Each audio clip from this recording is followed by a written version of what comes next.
14 اگست کا وہ دن جب ہماری قوم اپنی آزادی کی پہلی سالگرہ منانے والی تھی قریب آ رہا تھا، اور وہ ڈاکٹروں کے مشورے کو پس پشت ڈال کر اس پیغام کے بارے میں غور و فکر کر رہے تھے جو وہ اس موقع پر اپنی قوم سے خطاب کے موقع پر دینا چاہتے تھے۔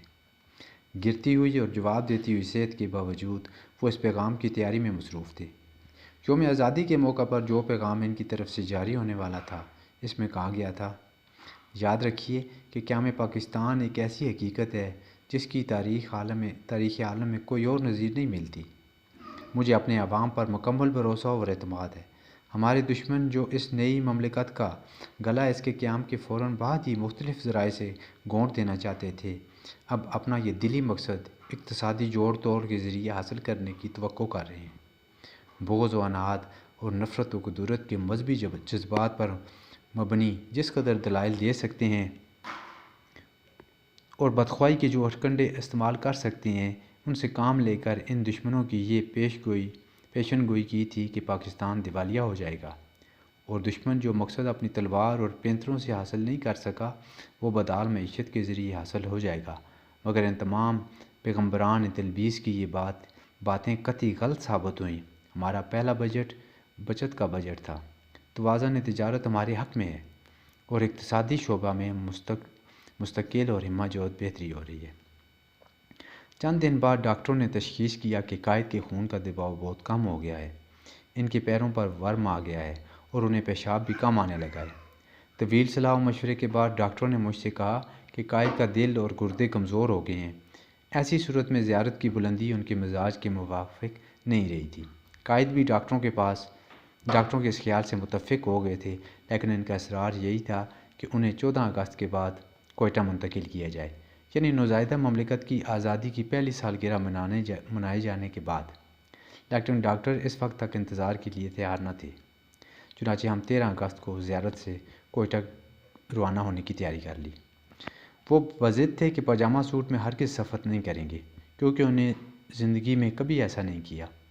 میں گونا اس بات پر خوش تھی کہ وہ اب بھی زندگی میں گہری دلچسپی کا مظاہرہ کر رہے تھے۔ میں نے ان کے لیے بالکل نیا سوٹ نکالا۔ یہ سوٹ انہوں نے پہلے کبھی نہیں پہنا تھا۔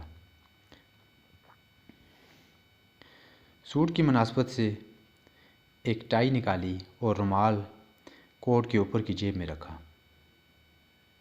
انہیں چمکتے ہوئے پمپ جوتے پہنائے۔ ایک اسٹریچر پر انہیں اوپر سے نیچے لایا گیا اور بڑی بمپر کار کی پچھلی نشست پر نیم دراز حالت میں انہیں بٹھا دیا۔ یوں ہم کوئٹہ کا سفر شروع کیا۔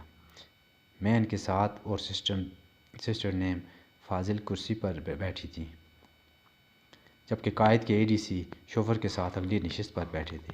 کار آہستہ آہستہ بڑھتی رہی۔ دھچکوں اور جھٹکوں سے بچنے کے لیے اس کی رفتار سست رہی۔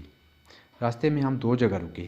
قیام کے دوران میں نے انہیں چائے اور بسکٹ دیے۔ ہم کوئٹہ پہنچنے میں 4 گھنٹے لگے۔ اس دوران ہر لمحہ یہی خیال میرے لیے سوانح روح بنا رہا کہ وہ سفر کی یہ صعوبت برداشت کر بھی سکیں گے یا نہیں۔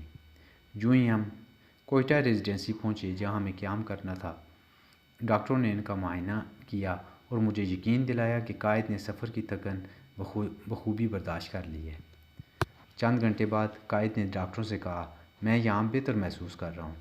زیارت میں تو سانس لینا بھی دوبھر تھا۔ ان کی حالت سنبھلنے لگی تو ڈاکٹر الہی بخش نے تجویز کیا کہ وہ روزانہ 1 گھنٹہ اپنی فائلیں دیکھ سکتے ہیں۔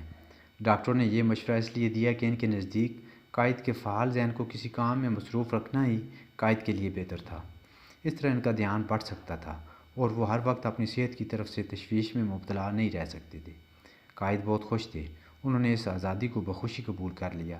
چند دن بعد ڈاکٹروں نے ان سے کہا کہ وہ اپنے بستر سے اٹھ کر روزانہ ان کی مدد سے اپنے کمرے میں چند قدم چلا کریں، تاکہ اس کے نتیجے میں ان کا دوران خون بہتر ہو سکے۔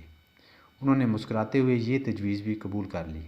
وہ اس بات پر خوش تھے کہ کئی ہفتوں بعد ایک بار پھر وہ اپنے پیروں پر کھڑے ہو سکیں گے اور بستر علالت پر ہی دراز نہیں رہیں گے۔ اس بات سے میرے دل کو بڑی تقویت پہنچتی تھی کہ جدوجہد کے آثار اب بھی ان میں تھے۔ پھر ایک دن جب انہوں نے یہ کہانی سنائی تو یہ امید کبھی تر ہو گئی۔